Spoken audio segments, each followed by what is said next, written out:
ಸ್ನೇಹಿತರೆ ನಮಸ್ಕಾರ. ಇವತ್ತು 26ನೇ ತಾರೀಕು ಡಿಸೆಂಬರ್. ನಾನಿವಾಗ ನಿನ್ನೆ ಊರಿಗೆ ಬಂದಿದ್ದೇನೆ. ಈಗ ಬಜವಳಿ, ಕಾರ್ಕಳ ತಾಲೂಕು ಬಜವಳಿಯಲ್ಲಿದ್ದೀನಿ.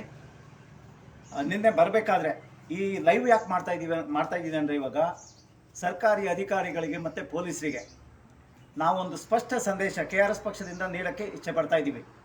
ಈಗ ನಾನು ನಿನ್ನೆ ಬೆಂಗಳೂರಿಂದ ನಮ್ಮ ಊರಿಗೆ ಬರಬೇಕಾದ್ರೆ 5-6 ಸರ್ಕಾರಿ ವಾಹನಗಳನ್ನು ನೋಡಿದ್ವಿ. ನಿನ್ನೆ ಬಹುತೇಕರು ಬೆಳಿಗ್ಗೆ ಉಡುಪಿಯಲ್ಲಿ ಒಂದು ನಾವು ಹಿಡಿದಂಥ ನೀರಾವರಿ ಇಲಾಖೆ ವಾಹನವನ್ನು ಏನು ಹಿಡಿದಿದ್ವಿ, ವೆಹಿಕಲ್ ನಂಬರ್ KA25G1448, ಸಾಧಾರಣ 2 ಗಂಟೆ 2.25 ಗಂಟೆ ಅಷ್ಟು ಲೈವ್ ಮಾಡಿದ್ವಿ.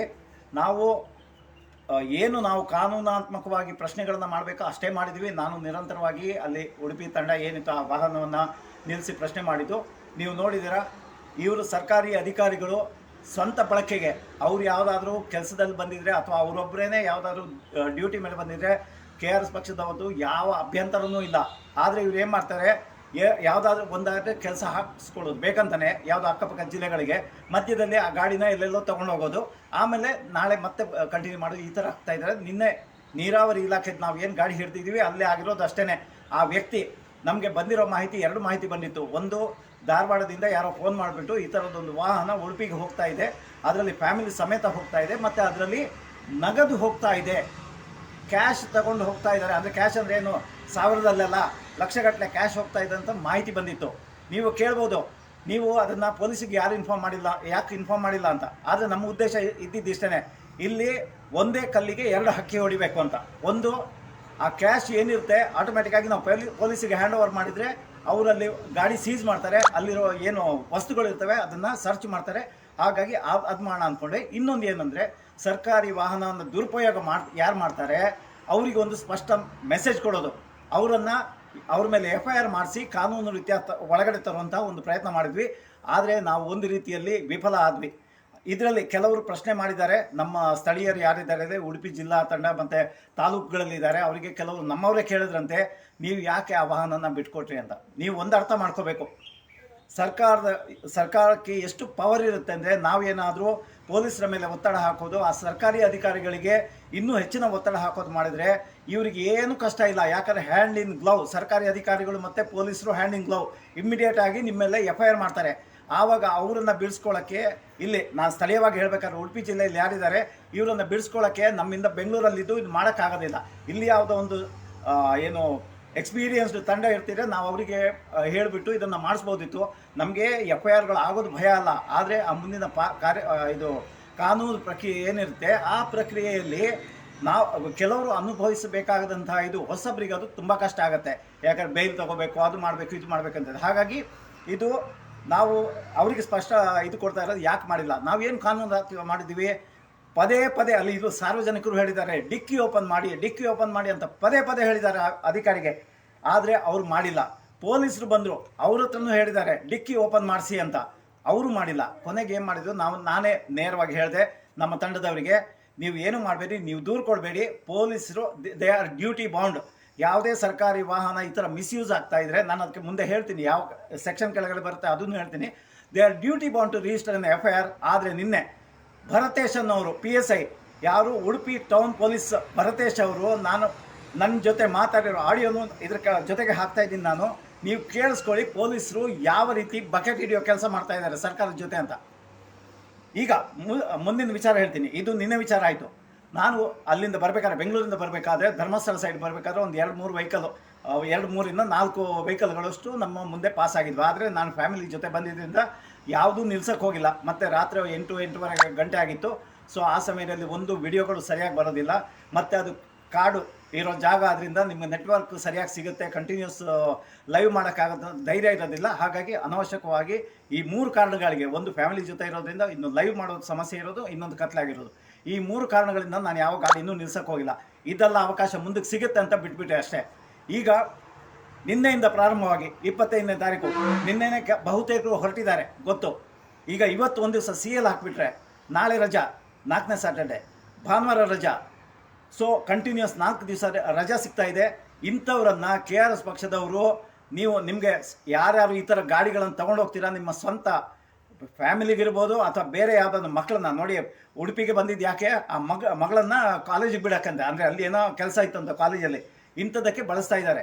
ಈಗ ಯಾರ್ಯಾರು ನೀವು ಬೆಂಗಳೂರಿಂದ ಹೊರಟಿದ್ದೀರಾ ಅವ್ರಿಗೆ ಹೇಳ್ತಾ ಇರೋದು ಇಷ್ಟೇ, KRS ತಂಡದವರು ಇನ್ನು 2 ದಿವಸದಲ್ಲಿ ಎಲ್ಲ, ನಾವು ಜೂನ್ ತಿಂಗಳಲ್ಲಿ ಇದೇ ರೀತಿಯಲ್ಲಿ ಒಂದು 19 ಟೋಲ್ಗಳಲ್ಲಿ ಕಾರ್ಯಾಚರಣೆಯನ್ನು ಮಾಡಿದ್ವಿ. 1-2 FIRಗಳನ್ನು ಮಾಡಿದ್ರು. ಅಯೋಗ್ಯರು ಯಾರಿರ್ತಾರೆ ಅವ್ರಿಗೆ ಇದೆಲ್ಲ ಅರ್ಥ ಆಗ್ತಾ ಇಲ್ಲ, ಅವ್ರ ಸಂವೇದನೆಯನ್ನು ಕಳ್ಕೊಂಡಿದ್ದಾರೆ. ಅವರು ಏನಂದರೆ ನಮ್ಮ ಹತ್ರ ಅಧಿಕಾರ ಇದೆ, ಬಲ ಇದೆ. ನಾವು ಅಧಿಕಾರಿಗೆ ಹೇಳೋದು ಇಷ್ಟೇ, ನಮ್ಮವ್ರು KRS ಪಕ್ಷದವ್ರು ಯಾರಾದರೂ ಗಾಡಿ ನಿಲ್ಲಿಸಿ ನಿಮಗೆ ಕೇಳೋದು 2 ಪ್ರಶ್ನೆ, ಸರ್ ನಿಮ್ಮ ಹತ್ರ ಇಲ್ಲಿ ಜಿಲ್ಲೆಯಿಂದ ಜಿಲ್ಲೆಗೆ ಹೋಗೋದಕ್ಕೆ ಅಧಿಕೃತ ಏನಾದ್ರು ಪರವಾನಗಿ, ಅಂದರೆ ಯಾರು ಹೈಯರ್ ಆಫೀಸರ್ ಕೊಡೋದು ಅಥವಾ ಗೌರ್ಮೆಂಟು ಡೆಪ್ಯುಟೇಷನ್ ಕಳಿಸ್ತಾರೆ, ಇದೆಯಾ ಒಂದು ಕೇಳ್ತೀವಿ. ಲಾಗ್ ಬುಕ್ಕು ಗಾಡಿಯಲ್ಲಿ ಇದೆಯಾ, ಇದು 2 ಪ್ರಶ್ನೆ ಕೇಳ್ತೀವಿ. ಜೊತೆಯಲ್ಲಿ ಯಾರಾದರೂ ಬೇರೆ ಇದ್ದರೆ ಮತ್ತೆ ಇನ್ನೊಂದು ಹೇಳ್ತೀವಿ, ಅಧಿಕಾರಿ ಮತ್ತು ಡ್ರೈವರ್ ಇದ್ದರೆ ನಮ್ಮವ್ರು ಯಾರೂ ನಿಲ್ಲಿಸಲ್ಲ ವೆಹಿಕಲನ್ನು. ಅಲ್ಲಿ ಫ್ಯಾಮಿಲಿಯವರು ಅಥವಾ ಅನ್ನೋನ್ ಪರ್ಸನ್ಸು, ನಮಗೆ ಅವ್ರ ಫ್ರೆಂಡ್ಸ್ ಅಂತ ಅನಿಸಿರ್ಬೋದು, ಅಥವಾ ಯಾವುದೋ ಐಡೆಂಟಿಟಿ ಕಾರ್ಡ್ ಹಾಕದೆ ಪಬ್ಲಿಕ್ ಥರ ಕಾಣಿಸೋ ವ್ಯಕ್ತಿಗಳು ಆ ವಾಹನದ ಒಳಗಡೆ ಇದ್ದರೆ ನಾವು ನಿಲ್ಲಿಸಿ ಪ್ರಶ್ನೆ ಮಾಡ್ತಾ ಇದ್ದೀವಿ ಅಷ್ಟೇ, ಬೇರೆ ಏನು ಮಾಡ್ತಿಲ್ಲ, ಬರೀ ಪ್ರಶ್ನೆ ಮಾಡ್ತೀವಿ. ಆ ಪ್ರಶ್ನೆ ಅವರು ಏನದಕ್ಕೆ ದಾಖಲೆಗಳನ್ನು ಕೊಡಬೇಕು, ಅದು ಸರಿಯಾಗಿ ಕೊಟ್ಟಿಲ್ಲ ಅಂದರೆ ನಾವು ಮಾಡೋದೇನು, 112ಗೆ ಕರೆ ಮಾಡ್ತೀವಿ. ಇಮಿಡಿಯೇಟಾಗಿ ಕರೆ ಮಾಡಿಬಿಟ್ಟು ಎಲ್ಲ ಕಡೆ ನಮ್ಮದು ಇದು ಮೋಡೆಸ್ ಆಪರೆಂಡಿ ಅಂತ ನೀವು ಅಂದ್ಕೋಬೋದು. ನಾವೆಲ್ಲ ರೀತಿಯ ಎಲ್ಲ ಕಡೆನೂ ಮಾಡೋದು ಹೀಗೆ. ಇದು ಇಷ್ಟು ಬೇಸಿಕ್ ನಮಗೆ ಡಾಕ್ಯುಮೆಂಟು ನೋಡಿದ ಮೇಲೆ, ಇಲ್ಲ ಇವರು ಯಾವ ಪರ್ಮಿಷನ್ ಇಲ್ಲದೆ ಸ್ವಂತಕ್ಕೆ ಬಳಸ್ಕೋತಾ ಇದ್ದಾರೆ ಅಂತ ನಮ್ಗೆ ಗೊತ್ತಾದರೆ 112ಗೆ ಕರೆ ಮಾಡಿ ಪ್ರತಿಯೊಂದು ಕಡೆನೂ, ಬರೀ ಉಡುಪಿದು ಅಂತ ಅಂದ್ಕೊಳ್ಳಿ, ನೀವು ಯಾವುದೇ ನಮ್ಮದು ಹಳೆ ವಿಡಿಯೋಗಳನ್ನು ನೋಡಿ 112 ಪೊಲೀಸಿಗೆ ಕರೆ ಮಾಡ್ತೀವಿ. ಅಲ್ಲಿ ಕರೆ ಮಾಡಿದ ತಕ್ಷಣ ನಿಯರೆಸ್ಟ್ ಪೊಲೀಸ್ ಸ್ಟೇಷನ್ ಏನಿರುತ್ತೆ ಅಲ್ಲಿದ್ದು ಹೊಯ್ಸಳ ಗಾಡಿ ಬರುತ್ತೆ, ಆ ವೆಹಿಕಲ್ ಅವರಿಗೆ ಹ್ಯಾಂಡ್ ಓವರ್ ಮಾಡ್ತೀವಿ. ಇಲ್ಲಿ ಪೊಲೀಸರು ಹೆಂಗೆ ಶಾಮೀಲಾಗ್ತಾರೆ ಅಂದರೆ, ಇವರು ಮಾಡಬೇಕಾಗಿದೆಯೇನು, ಇದು ಕಾಗ್ನೈಸಬಲ್ ಆಫ್. ಈಗ ಬರ್ತೀನಿ, ಸೆಕ್ಷನ್ ವೈಸ್ ಬರ್ತೀನಿ. ನಮಗೆ ನಮ್ಮ ಸಂವಿಧಾನದಲ್ಲಿ ಆರ್ಟಿಕಲ್ 51A(I) ಕೆಳಗಡೆ ಒಂದು ಜನಸಾಮಾನ್ಯರಿಗೆ ಇದಿದೆ, ಏನಂದರೆ ಸರ್ಕಾರದ ಆಸ್ತಿ ಉಳಿಸುವಂಥದ್ದು ನಮ್ಮ ಅದು ಒಂದು ಡ್ಯೂಟಿ, ಇದು ಏನು ಹೇಳೋದು, ಫಂಡಮೆಂಟಲ್ ಡ್ಯೂಟಿ ಅಷ್ಟೇ, ಅದು ರೈಟ್ ಅಲ್ಲ, ಅದು ಫಂಡಮೆಂಟಲ್ ಡ್ಯೂಟಿ. ಅದೇ ರೀತಿಯಲ್ಲಿ BNSS 33 ಕೆಳಗಡೆ ಒಂದು ಪರ್ಟಿಕ್ಯುಲರ್ ಇದೆ,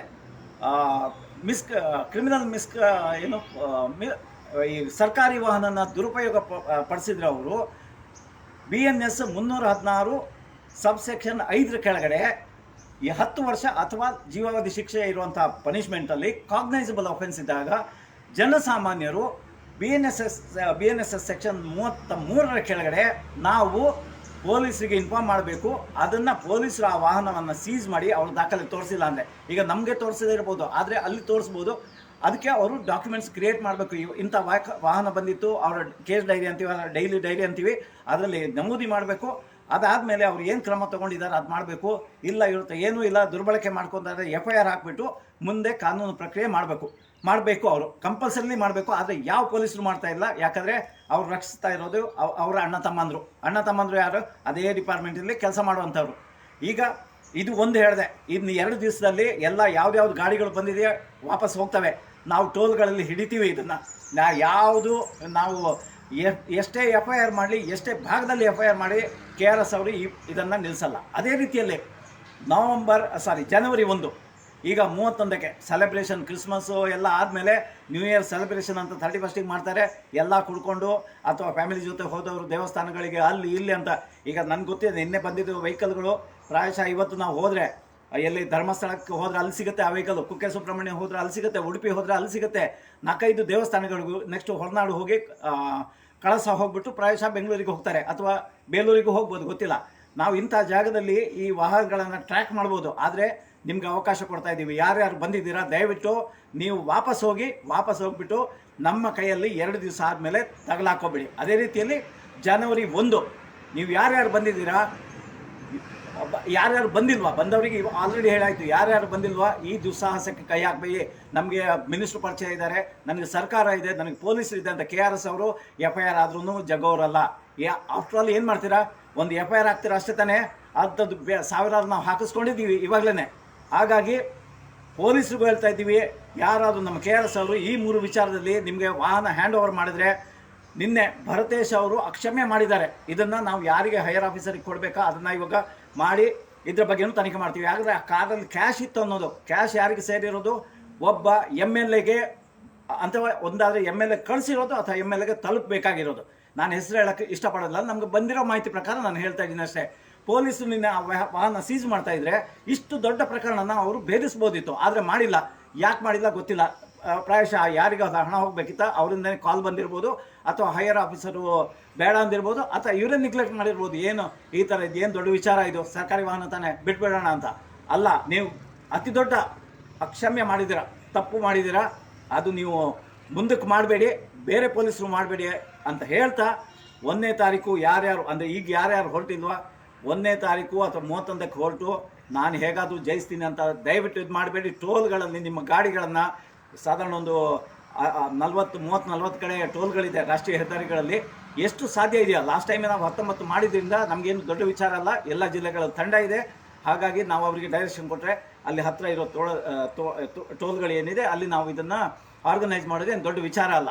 ನಾವೆಲ್ಲ ಪ್ರಿಕಾಷನ್ಸ್ ತೊಗೊಂಡೇ ಮಾಡ್ತೀವಿ. ನಾವು ರಾಜ್ಯ ಸಮಿತಿಯವರು ಅವರಿಗೆ ಬೆಂಬಲ ಕೊಟ್ಬಿಟ್ಟೆ ಇದನ್ನು ಮಾಡ್ತೀವಿ. ಹಾಗಾಗಿ ಅಧಿಕಾರಿಗಳು ಜ್ಞಾಪಕ ಇಟ್ಕೊಳ್ಳಿ, ಅದೇ ರೀತಿಯಲ್ಲಿ ಪೊಲೀಸರು ನಿಮ್ಮ ಜವಾಬ್ದಾರಿಯನ್ನು ದಯವಿಟ್ಟು ಇದು ಮಾಡ್ಕೊಳ್ಳಿ. ನಾವು ಮಾಡಿದ್ದೇ ಇದು, ನೀವು ಬರೀ ಯಾರಿಗೋ ಬಕೆಟ್ ಹಿಡಿಯೋ ಕೆಲಸ ಮಾಡಬೇಡಿ. ಪೊಲೀಸರೇ ಜನಸಾಮಾನ್ಯರಿಗೆ ನೀವು ರಕ್ಷಣೆ ಕೊಡುವಂಥದ್ದು ಮತ್ತು ನ್ಯಾಯ ಕೊಡಿಸೋವಂಥದ್ದು ಫಸ್ಟ್ ಮಾಡಿ. ನ್ಯಾಯಾಲಯ ಕೊಡುತ್ತೆ ಗೊತ್ತು ನನಗೆ, ಆದರೆ ನೀವು ಇಲ್ಲಿ FIR ಹಾಕಬೇಕಾದ್ರೆ ಹಾಕಬೇಕಾ ಬೇಡವಾ, ಡೈಲ್ಯೂಟ್ ಮಾಡೋದು ಹೆಂಗೆ, ಯಾವ ಸೆಕ್ಷನ್ಸನ್ನು ತೆಗಿಬೇಕು, ಯಾವ್ದು ಹಾಕಬೇಕು ಎಲ್ಲ ನೀವೇ ಡಿಸೈಡ್ ಮಾಡ್ತೀರಾ. ಕೊನೆಗೆ ಚಾರ್ಜ್ ಶೀಟ್ ಹಾಕಬೇಕಾದ್ರೆ ಚಾರ್ಜ್ ಶೀಟ್ ಹಾಕಬೇಕಾ ಬೇಡವಾ, B ರಿಪೋರ್ಟ್ ಹಾಕಬೇಕಾ, C ರಿಪೋರ್ಟ್ ಹಾಕಬೇಕಾ, ಎಲ್ಲ ನಿಮ್ಮ ಕೈಯಲ್ಲಿದೆ. ಅದನ್ನು ಎಷ್ಟು ದುರ್ಬಳಕೆ ಮಾಡ್ಕೋಬೇಕಾ ಅಷ್ಟು ಮಾಡ್ಕೋತಾ ಇದ್ದೀರಾ. ಇದನ್ನು ದಯವಿಟ್ಟು ಮಾಡಬೇಡಿ ಅಂತ ಹೇಳ್ತಾ ಈ ಲೈವನ್ನು ಮುಗಿಸ್ತಾ ಇದ್ದೀನಿ. ನಮಸ್ಕಾರ.